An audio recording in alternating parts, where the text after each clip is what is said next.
जय सच्चिदानंद दीपक भाई. हं.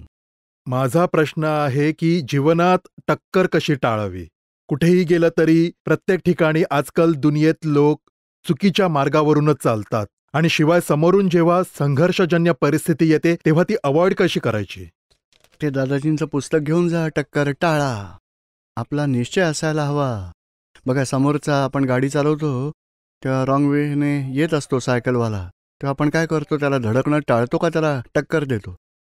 आपली सेफ साईड म्हणून आपणच सांभाळून घेतो, ब्रेक मारतो, बाजूने निघून जातो, त्याला धडक देत नाही. कारण आपला निश्चय आहे की ॲक्सिडेंट करायचा नाही आहे. म्हणजे आपला निश्चय आपल्या सेफ साईडसाठी आहे. आपण समोरच्यांच्या चुका बघायच्या नाहीत, समोरच्याला दुःख द्यायचं नाही आहे आणि निश्चय करायचा आहे आपल्याला टक्कर टाळायची आहे. व्यवहार तर आहेच, पण आपल्याला सेफ साईड करायची आहे. त्यामुळे जागृती वाढेल आपली. एका दिवसात येणार नाही, नंतर येईल.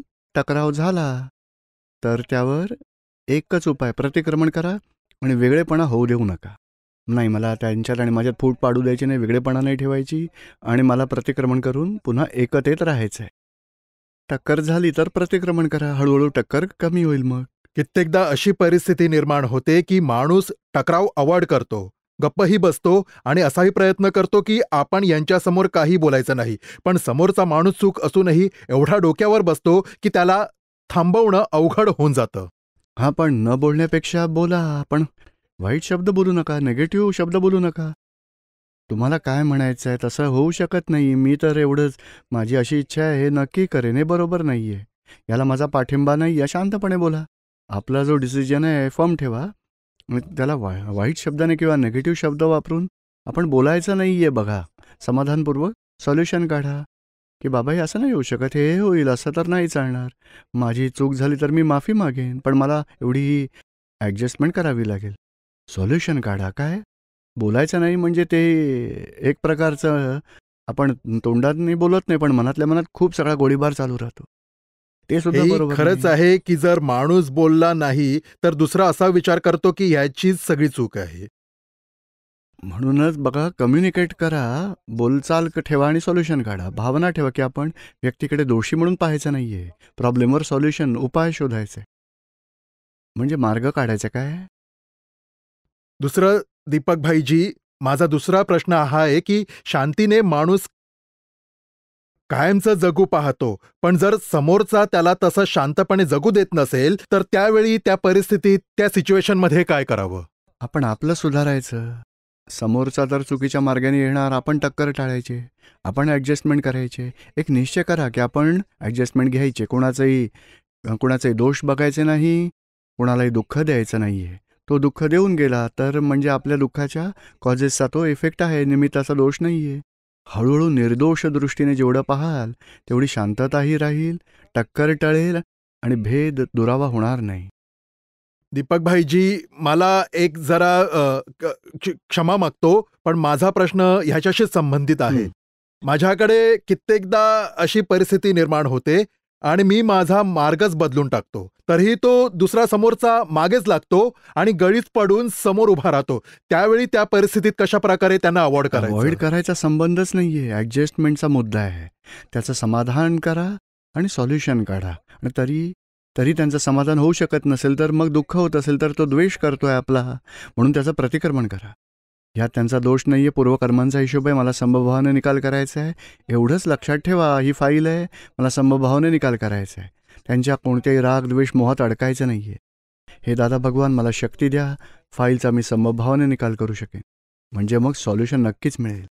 दीपक भाईजी, मला एक प्रश्नाचं उत्तर हवं आहे की जर एखाद्या माणसाकडे त्याच्याकडे 5 ऑप्शन्स असतील आणि त्या 5 ऑप्शन्समधूनही काहीही सिलेक्ट करत नाही आणि जेव्हा माणसाकडे शेवटचा प्रश्न उरतो आणि उपाय असतो तरीही तो त्यावरच बोट ठेवतो, त्यावेळी त्या परिस्थितीत काय करायचं? आपली फाईल आहे, समभावाने निकाल करायचा आहे, पण उलट बटन दाबलं हा सुधारत नाही, याला सरळ करावं लागेल. आपलं जेवढे वाईट भाव येतील त्याचा रिॲक्शन तशीच येईल.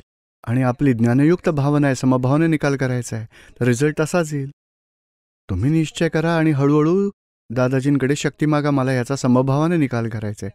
भाऊ, तुम्हाला काय म्हणायचं आहे, का असं करताय, चला आपण सॉल्युशन काढूया, का आपण हे ताणून धरतोय, आणि काय बांधून बरोबर घेऊन जाणार आहोत आपण? का पण एकमेकांना दुःख द्यायचं? सॉल्युशन निघेल बघा नक्कीच. मी मागच्या वर्षी ज्ञान घेतलं होतं आणि त्यानंतर माझ्या आयुष्यात फारच बदल घडला. पण तरीही काही अशा गोष्टी आहेत, ज्यात मला स्वतःच बदल करायचे आहेत आणि ते हां. बदल करूनही अजून काही असे प्रश्न येत आहेत, की त्यांची उत्तरं मला सापडतच नाही, नाहीयेत. बदलून टाकायचा भाव बंद करा. तीच आपली चूक होतीये. समोरचा सुधारेल आणि आपल्याला शांती लाभेल ही गोष्टच चुकीची आहे. त्यांना सुधारायची मेहनत करू नका. शुद्धात्म्याकडे प्रार्थना करा. या फाईलचा मला समभावाने निकाल करायचा आहे. मला शक्ती द्या. मला कोणते राग, द्वेष, मोह हा मोहच आहे तुमचा. तोच बदलायचा आहे बदल घडवण्यासाठी. आणि तोच मोह, आपल्या अपेक्षा आपल्याला दुःख देतात. तो माणूस दुःख देत नाहीये. समजतंय तुम्हाला आता? हो, दीपक भाई, जय सच्चिदानंद. पूज्यश्री जय सच्चिदानंद. मला आशीर्वाद द्यावा की मी 12वीत चांगल्या मार्कांनी पास होऊ शकेन. काय नाव आहे तुमचं? नेहा. तर 10 पुस्तकं, प्रार्थनेचं पुस्तक घेऊन जा. 10 मिनिटं नक्कीच दादा भगवानांचा असीम जयजयकार म्हणून प्रार्थना करून अभ्यास करा. होय रिझल्ट पूज्यश्री. चांगला येईल. होय पूज्यश्री. हां, बोला. नमस्ते दीपक भाई. कोटी कोटी नमस्कार. मी संतोष कुमार, गाझियाबादहून. बोला. आम्ही लोक 3-4 वर्षांपासून आपला नॅशनल टीव्हीवर प्रोग्राम बघतोय. एके दिवशी जेव्हा मी पहिल्यांदा लावला तेव्हाच मी म्हटलं नॅशनल टीव्हीवर दाखवतायत, याचा अर्थ भारत सरकारने अप्रूव्ह केलेत. असे ज्ञानी संतजन आहेत. होय. आमची मुलगी खूप छोटी जेव्हा 3 वर्षांची होती, तेव्हा ती विचारायची, "पप्पा, हे भगवान इथे आहेत, तर मग आपण मंदिरात का जातो?" आम्ही सांगायचो, "बाळा, तू थोडीशी मोठी होशील, तेव्हा सांगू, तेव्हाच समजेल." आता ती BA इंग्लिश ऑनर्स 3rd इयरला शिकतेय. 5-7 वर्षांपासून म्हणतेय, "I don't believe in God." आणि जेव्हा म्हणजे काही शिकवणे वगैरे असते, तेव्हा म्हणते, "मला मम्मी पप्पांकडून काहीच जाणून घ्यायचं नाहीये, शिकायचं नाहीये." आता माझा प्रश्न असा आहे, की जेव्हा ती लहान होती, तेव्हा तिला असं वाटायचं, की ईश्वर ह्या शरीरात कुठेतरी चैतन्य स्वरूपात आहे. मग आता काय तिच्यावरची आवरणं वाढली आहेत का, की ती काहीच ऐकत नाहीये? आता धन्यवाद. तिला काही ऐकणं बंद करा. फर्स्ट क्लास प्रेमाने जेवण भरवा. शिकायचं आहे तिला तर शिकू द्या. तिचं ग्रॅज्युएशन चांगल्या प्रकारे होऊ दे, त्यात प्रगती करू द्या. आता जास्त आग्रही राहू नका. आपण आपलं करायचं. तुम्ही पती पत्नी आत्म्याचं बोलत राहा किंवा सत्संग, आरती, भक्ती, विधी करत राहा. तिच्याशी याविषयी जास्त बोलायची गरजच नाही. आत्ता तिला तेवढंच तिला सांगा की तू आपलं फर्स्ट क्लास ग्रॅज्युएशन कर, नंतर तुला नोकरी करायची आहे, शिकायचं आहे, लग्न करायचं आहे, जी इच्छा असेल ती पूर्ण करू आम्ही. आम्ही आमचं कर्तव्य नक्की करू. आग्रही राखू नका. ह्या ज्ञानाच्या गोष्टी अशा आहेत, जेव्हा तिला ज्ञानाची भूक लागेल तेव्हा ती शोधून काढेल. आत्ता भूक लागली नाही आहे, त्यामुळे तिचं जे शिक्षण आहे ना, ते पूर्ण जबाबदारीने करू द्या तिला. बरं. आपण आपल्याला करायचं आहे, काय हरकत नाही.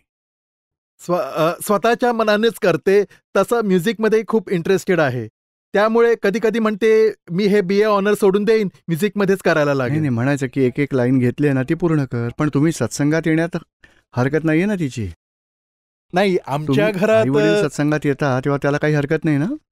नाही, त्यासाठी कोणालाच प्रॉब्लेम नाहीये. बस, म्हणजे खूप झालं. नाही. ती एवढी पॉझिटिव्ह आहे, समजून घ्या. तुम्ही दोघंही इथे सत्संगात येता तेव्हा ती काही ऑब्जेक्शन हां, घेत नाही, याचा अर्थ तिच्या मनात पॉझिटिव्हिटी आहे. हो. तेवढं पॉझिटिव्ह समजा. नाही, आम्ही दोघं नाही आलोय दीपक भाई. एकटेच आलायत. आज माझी पत्नी आणि आम्ही लोक हॉस्पिटलमध्ये गेलो होतो. मी म्हटलं, आज प्रोग्राम आहे, चला तालकटोराला जाऊया. हं. आता पत्नी तर तुमचा प्रोग्राम घरी ऐकते, म्हणून ती म्हणाली, "नाही, मी गाझियाबादला जाते, तुम्ही प्रोग्रामला जा." नाही हरकत नाही, पण तुम्हाला जाऊ दिलं की नाही? हो, थोडं जाऊ दिलं. पॉझिटिव्ह समजा. आणि पप्पा गेले, तुमच्या मुलीलाही माहिती आहे, ते सुद्धा पॉझिटिव्हच आहे, तेवढं ओके समजायचं. आता जास्त आग्रह तिला करू नका. ज्ञानाचा, सत्संगाचा, नवीन समज द्यायचा, भगवंताविषयी बोलण्याचा. आपल्याकडून तिच्या शुद्धात्म्याकडे प्रार्थना करा. हिला सद्बुद्धी मिळो, सन्मार्गावर चालो, आत्म्याचं ज्ञान मिळो, अंतराय दूर होत, कृपा करा. तोंडाने बोलणं बंद करा. हो, धन्यवाद जय दीपक भाई. सच्चिदानंद. जय सच्चिदानंद पूज्यश्री. बोला. मी माझा एक अनुभव सांगू इच्छितो, काय की नाव आर्मीच्या तुमचं? सर्व्हिसमध्ये जानी कौशिक, अमृतसरहून. बरं, बोला. मी आर्मीमध्ये सर्व्हिस करतो. माझा स्वभाव एवढा वाईट होता, एवढा मला राग यायचा की मी कोणाचं काही ऐकायचो नाही. लगेच उलट उत्तर द्यायचो. माझ्यामुळे माझ्या घरचे, माझा स्टाफ सगळे माझ्या रागामुळे खूपच त्रासले होते. मग मी भावनगरमध्ये जेव्हा आपल्याकडून ज्ञान घेतलं होतं, तेव्हापासून आजवर माझ्यात खूप फरक पडला आहे. आता मी लोकांवर खूपच कमी रागवतो, राग येतच नाही. शिवाय त्याचे प्रतिक्रमणही करायला लागलोय मी. खूप छान. आणि अ, जे ज्ञानी पुरुष आहेत, तेच 14 लोकांचे नाथ आहेत. आणि मी अगदी मनापासून तुम्हाला खूप खूप प्रणाम करतो की दादाजींचं ज्ञान आपल्या थ्रू आम्हाला मिळालं. निरुमांचा सत्संग ऐकतो आम्ही आणि माझ्या कुटुंबातही खूप शांती आली आहे. छान आहे. हां. आणि माझी भावना आहे की माझी जी फाईल 3 आहे, तिलाही आम्ही ज्ञान घेऊ द्यावे. तिच्या एक्झाममुळे ती येऊ शकली नाहीये. माझ्या फाईल 2 ने सांगितलं की नाही तुम्ही जाऊन या. म्हणून पुन्हा मला ज्ञान घेण्याची इच्छा आहे आणि एकदा आशा आहे आणि माझी इच्छा आहे. म्हणून आपला आशीर्वाद हवाय की माझा स्वभाव असा सुधारत राहावा आणि मोक्ष मार्गावर मी पुढे जात राहावं. अगदी नक्की. आणि माझे प्रश्न हे आहेत, यात मी दिलेले आहेत, की सत्संगात मी ऐकलंय की जेव्हा माणसाचा मृत्यू होतो, तेव्हा तो एक शरीर सोडून दुसऱ्या शरीरात प्रवेश करतो. मध्ये काहीच गॅप नसतो. तसंच म्हणजे सत्संगात हेही ऐकलंय की ह्या आपल्या सिद्धक्षेत्रात आत्मा जातो, तेव्हा त्याच्याबरोबर शरीर नसतं. आत्मा असतो पण शरीर नसतं. म्हणून मला हे जाणून घ्यायचंय की कृष्ण भगवान होऊन गेले, बलदेवजी होऊन गेले, शिवाय रावण झाला, हे जे पुढच्या 24 मधले तीर्थंकर बनणार आहेत, प्लस आपले दादा भगवान झाले, निरुमा झाल्या. आता हे सारे लोक ह्यावेळी कोणत्या स्वरूपात आहेत? वेदधारी स्वरूपात आहेत देहधारी का? स्वरूपात आहेत. म्हणजे कुठे ना कुठेतरी त्यांनी हो, जन्म घेतला हो, असेल. हो. दादाजी हां. सांगतात आम्ही महाविद्या क्षेत्रातील सिमंदर स्वामींकडे जाणार आहोत. हां, पण कुठे ना कुठेतरी आहेत आणि शरीरधारी आहेत हां. आणि आत्मा जो ज्ञानदशा अजूनही हां. होती, ती ज्ञानदशाही त्यांच्या पुढच्या स्थितीतही देह बदलला. पण ज्ञानदशा तर तीच आहे. निरुमाजींची पण तीच ज्ञानदशा आणखी उच्च ज्ञानदशेत आहेत, पण त्यांचं कनेक्शन भरतक्षेत्रातील जीवांबरोबर एवढं आहे की इथे ज्या कोणालाही मोक्षमार्गावर पुढे जायचं आहे, संसारात कितीही प्रॉब्लेम्स सगळ्याचं सॉल्युशनही मिळेल, मोक्षमार्गावरची प्रगती त्यांच्या कृपेमुळेच होणार आहे. असं अनुसंधान आहे त्यांचं, दादाजींचं, निरुमांचंही. बरं. जय हं? सच्चिदानंद. बोला. जय सच्चिदानंद दीपक भाई. हां, बोला. मी 3 वर्षांपूर्वी ज्ञान घेतलं होतं बडोद्यात. नाव काय? बाबूलाल बैरवा जयपूरहून मी हां, आलो. बोला. आणि त्यानंतर मी स्वतः जेवढे काही अवगुण होते माझ्या शरीरात, जी मांस, मदिरा, हे बिडी, सिगरेट, गुटखा, जेवढे काही जीवनाचे शौक होते आपोआप नष्ट झाले. सुटले. आपोआप. खूप छान. चला. आणखी एक दुसरं असं की मी एकट्यानेच ज्ञान घेतलंय. माझी 3 मुलं आहेत, सुना आहेत. माझ्या घरात एवढी शांतता आहे, कदाचित माझं दुनियेसाठी उदाहरण असेल. माहित नाही का, ही आपली कृपा आहे. नाही, खूप तिसरी छान. गोष्ट चला. अशी की माझा क्रोध थोडासा कमी होत नाहीये. थोडासा माझ्या क्रोध. स्वतःमध्ये स्वतःपुरता कुटुंबासाठी सुधारलं, सर्वांसाठी आता सुधारलं. बाबूलालकडून प्रतिक्रमण करून घ्या. हा. आता 10-15 मिनिटं रोज रात्री बसून अर्धा तास तरी, आणि सगळ्या दिवसात कोणाप्रती क्रोध झाला, अभाव झाला, द्वेष झाला, साऱ्याचं प्रतिक्रमण करायचं. आता दीपक भाई, एक गोष्ट आणखी आहे. मी रिटायर्ड माणूस आहे. दिवसात 2 वाजल्यापासून 5 वाजेपर्यंत डेली 34 पुस्तकांचा सेट आहे माझ्याकडे, जो मी रोज वाचतो. वा, पण वा, तरीही छान. माझा क्रोध कमी नाही नाही, होत. तो क्रोध भरलेला माल आहे. आता ती एकच उणीव नाही, राहिली. नाही, तो नाही, तो आता खूपच कमी होत नष्ट होईल. त्याचं प्रतिक्रमण करा. म्हणजे बाबूलालकडून एवढंच प्रतिक्रमण आहे. करून राग घ्या. ना लगेच येतो. आता पुन्हा येतोय जसा आधी येत होता. पूर्वीपेक्षा कमी झाला. थोडा कमी झालाय, पण सुधारणा कुटुंबाबाबतीत जरा नाही, जास्त आणखी झाली. कमी मी होईल. ज्ञान घेतल्यानंतर झाली आहे. हा क्रोध कसा आहे की हा. लवकर जाईल. तीच एक उणीव आहे. आपण मला आशीर्वाद द्यावा की माझा क्रोध कमी होईल. हे वेगळं ठेवा. पहिली स्टेप वेगळं ठेवा हो. आणि दुसरी स्टेप बाबूलालकडून प्रतिक्रमण करून घ्या. बाबूलाल, क्रोध केलायस, माफी माग. त्या शुद्धात्म्याकडे माफी मागा. त्यामुळे मग हळूहळू राग कमी होईल. जय सच्चिदानंद दीपक जय भाई. सच्चिदानंद. पूज्यश्री जय सच्चिदानंद. हां, बोला. महेशचंद्र बिष्ट. बरं. ब्रह्मचर्य ग्रंथात दादाजी म्हणतात की योग प्राणायाम ब्रह्मचर्याच्या भावनेने केले तर मदत होऊ शकते. पण ह्या सर्वात तुम्ही पडू नका, नाहीतर तुमचे आत्म्याचे करणे राहील. अशाच प्रकारे एका ठिकाणी क्रमिक मार्गाच्या साधकांच्या तितिक्षेची प्रशंसा करत ब्रह्मचारींना सावधही करतात की आता जर तुम्ही हे गुण डेव्हलप करत जाल तर आत्मज्ञानाला मुकाल. पुढे एके ठिकाणी म्हणतात की अहंकार करूनही ब्रह्मचर्याचे पालन करा. बाकीचे सारे आम्ही चालवून घेतो. जर दारू पित असाल तरी कधीतरी चालवून घेऊ. आता इथे आत्म्याला मुकणे, आत्म्याचे राहून जाईल म्हणणे, दारू चालवून घेण्यात दादाजींना नक्की काय म्हणायचंय हे समजून सांगावे. त्यांना असं म्हणायचं आहे की अहंकारामुळे आग्रही बनू नका, ब्रह्मचर्याचा आग्रह धरू नका. ब्रह्मचर्य रिलेटिव्ह आहे आणि शुद्धात्मा रिअल आहे.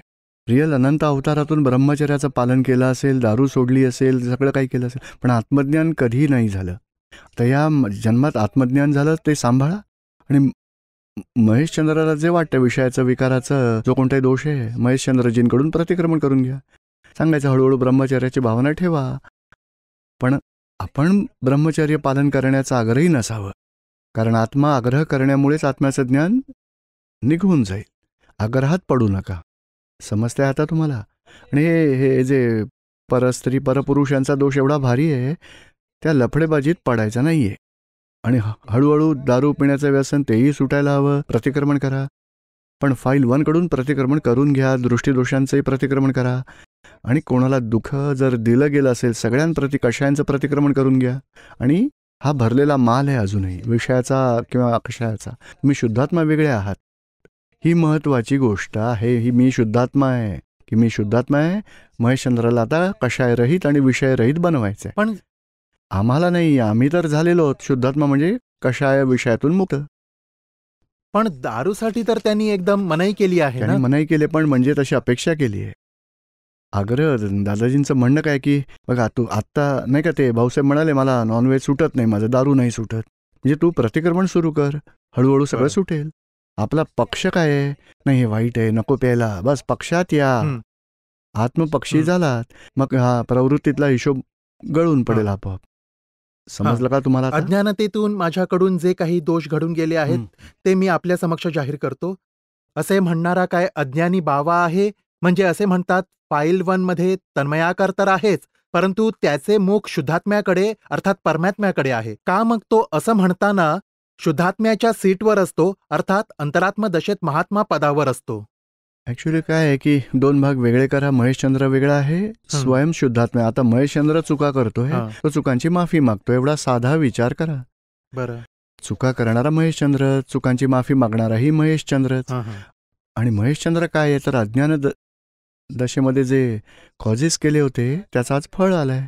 बरं. तुम्ही वेगळे झालायत. मी महेशचंद्र आहे मानण्यामुळे नवी कर्म बांधत राहिलो तर सुटली.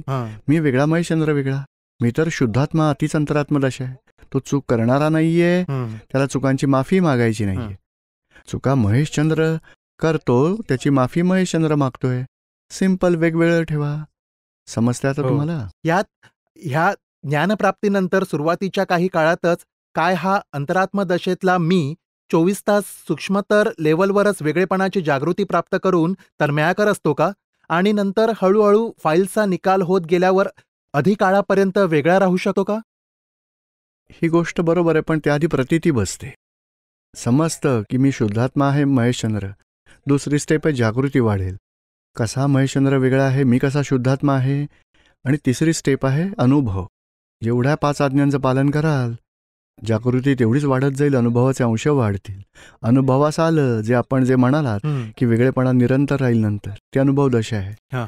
दोष विरघळत जातील, अनुभवाचे अंश वाढत जातील. आधी दोषी वेगळा, मी वेगळा आहे, त्याला जागृती म्हणतात. ती जागृती वाढवायची, ती आपली स्टेज आहे आता. दोष बघितल्यामुळे एक एक लेअर कमी होईल आणि दोष समाप्त झाले की तेवढे अनुभवाचे अंश वाढत जातील. म्हणजे अंशाने वाढत जाईल. आणि तोच अनुभव सर्वांशी झाला की ज्ञानी स्पष्ट वेदांपर्यंत पोचू. म्हणजे आता आपली दिवालिया शेठ सारखी स्थिती आहे. तो दिवालिया शेठ आणखी कमी होईल. 5 कोटीमधून 4 कोटी होतील, 3 कोटी होतील, 2 कोटी. लॉस कमी होतो आणि प्रॉफिट वाढतो. समजते आता? एक अंतिम थोडं छोटासा आणखी होतं.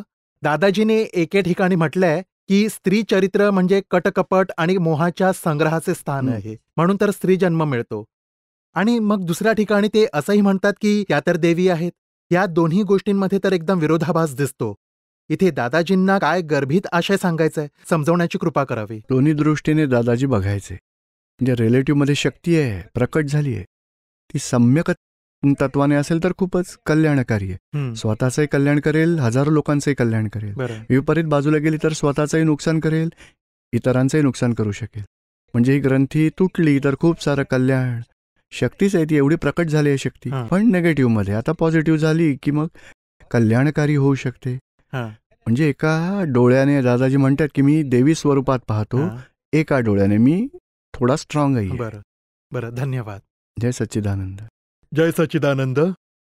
माझं नाव अशोक कुमार जयस्वाल. सुलतानपूर जिल्ह्यातला मी राहणार आहे, यूपी. माझा एक बिझनेस आहे.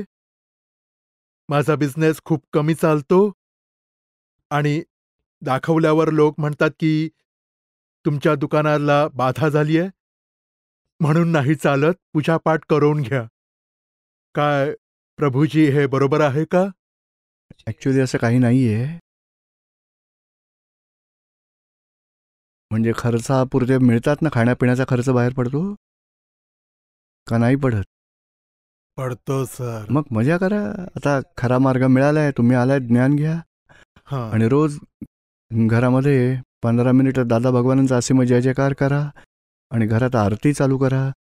हे अंतराय दूर होतील. असं बघा, अगदी आरामात आपला खर्च पाणी म्हणजे खाण्यापिण्याचा खर्च बाहेर पडेल. भाडं दुकानाचं त्यातून निघालं तरी खूप झालं. उधारी करू नका, जास्त लोन घेऊन वाढवायची मेहनत करू नका. चालतंय, हळूहळू चालू द्या आणि आध्यात्मिक गोष्टी वाढवा. कारण पूर्वमधल्या पापपुण्याच्या हिशोबाने या संसारात आपल्याला फळं मिळतात. आता नवी बीज सुधारूया. सत्संग आणि धर्म. सत्संग करायचा, धर्माचा करूया, आत्म्याच्या ज्ञानात राहूया आणि व्यवहार हळूहळू पुढे वाढत जाईल. हो. मी पूजापाठ काही करून घ्यायची काही गरज नाहीये. त्याऐवजी दुकानात सिमंदर स्वामींचा फोटो ठेवा, दादा भगवान निर्माणचा फोटो ठेवा आणि पूजा आरती असीम जय जयकार करत राहा. आणि दुकानात जेव्हा मोकळा वेळ असेल तेव्हा दादा भगवानांचं नाव घेत राहा. हां. त्यामुळे शांती राहील आणि हळूहळू अंतरायही तुटतील. हो हो. मी 14 वर्षांपर्यंत एका संतांशी जोडलेलो होतो. ते सुफी संत होते. त्यांनी ज्ञान तर खूप सारं दिलं. मध्येच पुन्हा मला सांगून टाकलं, आपल्या देवी देवतांची पूजा करा, आणि मग मला परत पाठवून दिलं पूजापाठात. पूजापाठ करतो पण तरीही मन लागत नाही आणि आपल्या माताजींची स्थापना करून सकाळ संध्याकाळ आरती करतो. घरात दिवा वगैरे सगळं लावतो, ते बरोबर आहे. पण शांती नाहीये घरात. आता तुम्ही 2 दिवस थांबणार आहात ना हो. इथे? उद्या आणि परवा ज्ञानविधी घ्या हां. आणि ज्ञानानंतर त्या 5 आज्ञांमध्ये राहा. त्यामुळे अंतरंगातली शांती मिळायला लागेल. हां. हां. हां. हां. जय सच्चिदानंद. बोला. पूज्यश्री, चरणविधींमध्ये शब्द आहेत मी अच्युत आहे, ह्याचा अर्थ काय?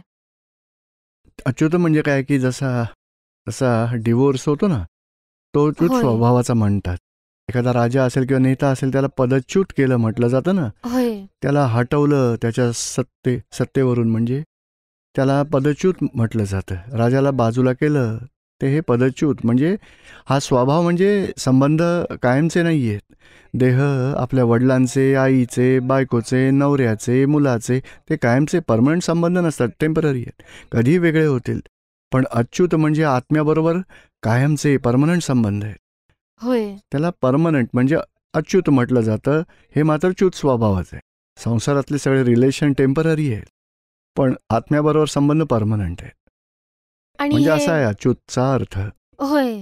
आणखी एक आहे की दादा भगवानांच्या सर्व समकितधारी महात्म्यांना नमस्कार करतो. आता साऱ्या समकितधारी महात्म्यांमध्ये कोण कोण येतं? ज्यांनी ज्ञान घेतलंय ते सगळे आले. ज्यांनी बरं. ज्ञान घेतलंय साऱ्यांना समकितधारी म्हणतात. होय. जेव्हा पूज्यश्री सामायिक करतो हं. तेव्हा सामायिकमध्ये झालेल्या दोषांचे प्रतिक्रमण करायचं असतं का, की दोषांच्या मागची कारणं बघायची असतात? खरं तर बघायची आहेत आणि होय. खूप चिकट दोष असतील, भारी दोष असतील तर फाईल 1ला सांगायचं की प्रतिक्रमण कर. आता समजा प्रतिक्रमण केले तर ते धुतले जातील हां, का? ते कोणत्या दोषांनाही बघायचंय नाही, त्यात? दोष बघणं तेच कारण जी आहेत बघायची. बघितल्यानेच जातील. पण एखाद्याबरोबर भारी दोष घडला असेल तर त्या व्यक्तीच्या आत्म्याकडे फाईल 1 कडून प्रतिक्रमण करून घ्यायचं, सांगायचं तू त्यांची माफी माग. आपण शुद्धात्म्यात वेगळं राहून बघायचं म्हणजे बघितल्यामुळे दोषांचं आवरण तुटेल. होय पूज्यश्री, एक छोटासा प्रश्न आहे की जेव्हा आम्ही आपले दृष्टीदर्शन घेतो तेव्हा उघड्या डोळ्यांनी दर्शन घेतो, चष्मा लावून दर्शन घेण्याने काही फरक नाही नाही, पडतो का? हरकत नाही, दर्शन घ्या का हो, दिसणारच नाही तर त्रास होईल.